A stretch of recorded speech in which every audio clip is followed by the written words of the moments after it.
सोचिए, हर सुबह भारत में करोड़ों घर एक ही आवाज से जागते हैं, भीगे हुए बादाम छीलने की। एक बहुत ही आम आदत है ना? लेकिन क्या इसके पीछे का विज्ञान भी उतना ही आम है? शायद नहीं। ये विज्ञान बहुत गहरा है। लेकिन कभी सोचा है कि सिर्फ बादाम ही क्यों? क्या हो अगर मैं ये कहूँ कि ऐसे कई कई और बीज और मेवे हैं जिनका असर अगर सही तरीके से तैयार किया जाए तो 2 गुना हो सकता है। और शायद सबसे हैरान करने वाली बात तो ये है कि हम में से ज्यादातर लोग इन्हें अब तक गलत तरीके से खाते आ रहे हैं। तो आखिर ये पूरा मामला है क्या? चलिए इस छिपे हुए विज्ञान को जरा परत दर परत समझते हैं। देखिए, इसकी जड़ में एक ऐसा केमिकल कंपाउंड है जिसके बारे में बहुत कम लोग जानते हैं। बीजों और नट्स के अंदर कुदरत का बनाया हुआ एक कंपाउंड होता है जिसका नाम है फाइटिक एसिड। अब साइंस की भाषा में इसे एक एंटी न्यूट्रिएंट भी कहते हैं। अब इसे ऐसे समझिए, ये फाइटिक एसिड एक तिजोरी की तरह है, एक ऐसा लॉकर जो आयरन, जिंक और कैल्शियम जैसे जरूरी खनिजों पर ताला लगा देता है। नतीजा, हमारा शरीर उन्हें एब्जॉर्ब ही नहीं कर पाता।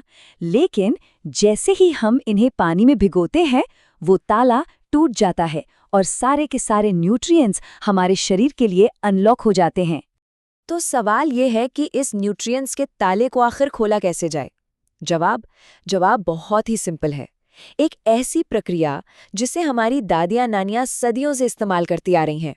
इसका मतलब क्या हुआ? सिर्फ एक छोटे से स्टेप से हमारा खाना ज्यादा शक्तिशाली बन जाता है। वही खाना, पर अब ज्यादा पावर।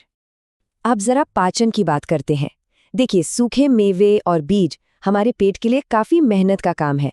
वो सख्त होते हैं, उन्हें तोड़ना मुश्किल है। लेकिन भिगोने के बाद वो एकदम नरम हो जाते हैं, पचाने में बेहद आसान। और नतीजा, कम ब्लोटिंग, कम गैस और एक जबरदस्त पाचन। पर रुकिए, कहानी सिर्फ अच्छे पाचन पर खत्म नहीं होती। असली जादू तो न्यूट्रिएंट्स के लेवल पर होता है। जब वो फाइटिक एसिड का ताला टूटता है ना, तो आयरन, मैग्नीशियम और जिंक जैसे मिनरल्स का अब्जॉर्प्शन कई गुना बढ़ जाता है। इसका सीधा मतलब है हमारी डाइट हमारे लिए 2 गुना काम कर रही है। सेम खाने से डबल असर। और अब आता है सबसे दिलचस्प हिस्सा। जब हम किसी बीज को भिगोते हैं तो हम असल में उसे जगा रहे होते हैं। वो जर्मिनेशन यानी अंकुरित होने की प्रक्रिया शुरू कर देता है। उसके अंदर जो सोए हुए एंजाइम्स हैं वो एक्टिव हो जाते हैं और न्यूट्रिएंट्स की बायो अवेलेबिलिटी को जबरदस्त बूस्ट कर देते हैं। आसान भाषा में कहें तो हम एक डेड फूड को एक लिविंग फूड में बदल रहे होते हैं। तो इन सारे साइंटिफिक फायदों का हमारी रोजमर्रा की जिंदगी पर क्या असर पड़ता है? 2 बहुत बड़ी चीजों पर। हमारे एनर्जी लेवल्स और वेट मैनेजमेंट।